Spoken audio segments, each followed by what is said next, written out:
ஆன்மீக மெய்யன்பர்கள் அனைவருக்கும் அடியேனின் அன்பு வணக்கங்கள்.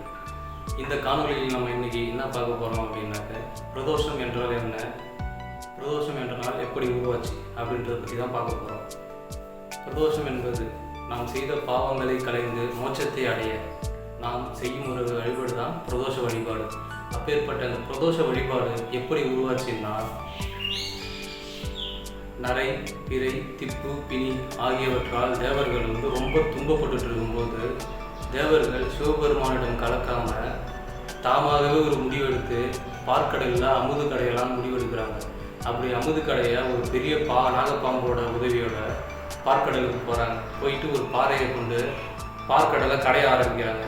அப்படி கடையும் போது அவங்களுக்கு என்ன கிடைக்குதுன்னா, அமுது கிடைக்கல. ஃபஸ்ட்டு எடுத்தோன்னா ஆழக்கால விஷயம் தான் கிடைக்குது. அப்படி அந்த பார்க்கடல்லேருந்து வந்த ஆழக்கால விஷமானது தேவர்களை துரத்த ஆரம்பிக்குது. தேவர்களை துரத்தும் போது அவங்க என்ன பண்ணாங்கன்னா, பயந்து போய் சிவபெருமான்கிட்ட போயிட்டு அவர்கிட்ட என்ன சொல்கிறாங்க பார்த்துங்க, நேக்கா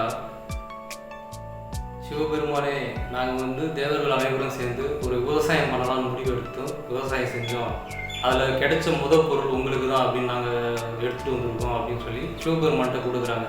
சிவபெருமானும் அதை சுந்தரர் கையால் வாங்கி பருகிறார். அதனால தான் சுந்தரருக்கும் ஆளாள சுந்தரர் அப்படின்ற ஒரு பேர் வந்தது.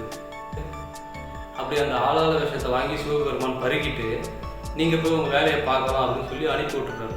அப்புறம் தேவர்கள் திரும்ப பார்க்கடலுக்கு போய் அமுது கடைய ஆரம்பிக்கிறாங்க. அமுதும் கிடைக்கிது. கிடைச்ச உடனே சிவபெருமானை மறந்துட்டு என்ன பண்ணுறாங்கன்னா, அவங்க மட்டும் போயிடுறாங்க. சிவபெருமான் அந்த ஆளாள விஷயத்தை குறித்த சிவபெருமான் என்ன பண்ணுறாங்கன்னா, தன் கண்டத்திலே அந்த விஷத்தை நிறுத்தி நீல நிறமாக காட்சி அளிக்கிறார். அப்படி காட்சி அளிக்கும் போது தேவர்களுக்கு ஞாபகம் வந்துடுது, நம்ம ஒரு பிரச்சனைன்னும் போது ஐயன்கிட்ட போயிட்டு நம்ம முறையிட்டோம், ஆனால் நம்ம வேலை முடிஞ்ச உடனே சிவபெருமானை நம்ம மறந்துட்டோமே அப்படின்ட்டு சிவபெருமானை போய் பார்க்குறாங்க. அவர் நீல நிறமாக காட்சி அளிச்சுட்டு இருக்காரு. அப்போ என்ன பண்ணுறாங்கன்னா, அவர் குளிர் வைக்கிறதுக்கு அபிஷேகங்களும் தீப ஆராதனைகளும் செய்கிறாங்க. அன்றைக்கி அபிஷேகங்களும் தீப ஆராதனைகளும் செய்யும் போது தான் பிரதோஷன்ற நாளும் பிறக்குது. அந்த பிரதோஷ நாளன்று பார்த்தீங்கன்னா, சிவபெருமானவர் நந்திய பெருமான 2 கொம்புக்கு நடுவில் நடனம் ஆடுறதாகவும் சொல்லுவாங்க.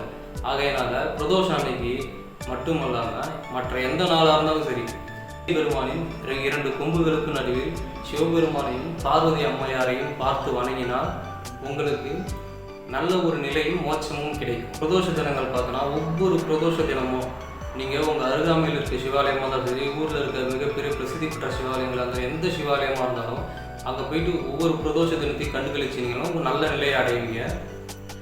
பிரதோஷ தினத்தன்று பார்த்தீங்கன்னா, பல வகையான மூலிகை பொருட்களை சிவபெருமானுக்கு அபிஷேகம் செஞ்சு குளிர்விப்பாங்க. அப்படி அபிஷேகம் செஞ்சு குளிர்விக்கும் போது உங்களால் முடிஞ்ச பொருள் எந்த பொருளோ, அது பச்சரிசி மாவாக இருக்கட்டும், தேனாக இருக்கட்டும், கரும்பு சாராக இருக்கட்டும், இளநீர், பஞ்சாமிர்தம், பழ வகைகள், ஊதுவத்தி, கற்பூரம், எதுவாக இருந்தாலும், விளக்கேற்றுறதுக்கு எண்ணெய், எதுவாக இருந்தாலும் உங்களால் முடிஞ்ச பொருட்களை சிவாலயங்களுக்கு வாங்கி கொடுத்தீங்கன்னா அதற்கான ஒரு நல்ல நிலையை அடைவீங்க. அதே போல் நம்ம வாங்கி கொடுக்குற ஒவ்வொரு பொருளுக்கும் ஒவ்வொரு தன்மை உண்டு. அதில் நீரில் அபிஷேகம் செஞ்சீங்க அப்படின்னா மன நிம்மதி கிடைக்கும். பச்சரிசி மாவில் அபிஷேகம் செஞ்சீங்கன்னா கடன் பிரச்சனைகள் தீரும். மஞ்சத்தூளில் அபிஷேகம் செய்தால் ராஜவசியம் உண்டாகும். சந்தனத்தில் அபிஷேகம் செய்தால் பெருமை சுகம் சேரும். பாலில் அபிஷேகம் செஞ்சீங்கன்னா மன மகிழ்ச்சியும் நீண்ட ஆயுளும் தரும். தயிரில் அபிஷேகம் செஞ்சீங்கன்னா மகப்பேறு வாய்ப்பும். பஞ்சாமிர்தத்தில் அபிஷேகம் செஞ்சீங்கன்னா பலமும் வெற்றியும் தரும். தேனில் அபிஷேகம் செஞ்சீங்கன்னா குரல் வளம், சங்கீத விருத்தி அடையும். நெய்யில் அபிஷேகம் செஞ்சீங்கன்னா முக்தி அளிக்கும். இளநீரில் அபிஷேகம் செஞ்சீங்கன்னா சந்ததி விருத்தி அடையும், மன நிம்மதியும் கிடைக்கும். கரும்பு சாறில் அபிஷேகம் செஞ்சீங்கன்னா கல்வி வளர்ச்சி. பன்னீர் அபிஷேகம் செஞ்சீங்கன்னா தேக பொலிவடையும். சொர்ண அபிஷேகம் செஞ்சீங்கன்னா நினைச்சது நடக்கும், நினைச்ச காரியம் வெற்றியும் பெறும். நல்ல நெல் அபிஷேகம் செஞ்சீங்கன்னா தூய்மையான எண்ணமும் பக்தியும் உண்டாகும். அதனால ஒவ்வொரு மூலிகை பொருட்களுக்கும் ஒவ்வொரு மகத்துவம் உண்டு என்பதால் சிவபெருமானுக்கு குளிர்விக்கக்கூடிய ஒவ்வொரு மூலிகை பொருட்களுக்கும் பிரதோஷ தினத்தன்று நீங்கள் உங்கள் வீட்டிலே படிக்கலிங்க வச்சு அபிஷேகம் செய்தாலும் சரி, அப்படி இல்லை என்னால் அது பண்ண முடியல அப்படின்னாக்க பக்கத்தில் இருக்க ஆலயங்களுக்கு 10 பொருட்களாக, மூலிகை பொருட்களாக வாங்கி கொடுத்தீங்கனாலே அதற்கான பலன்கள் உங்களை சேரும்.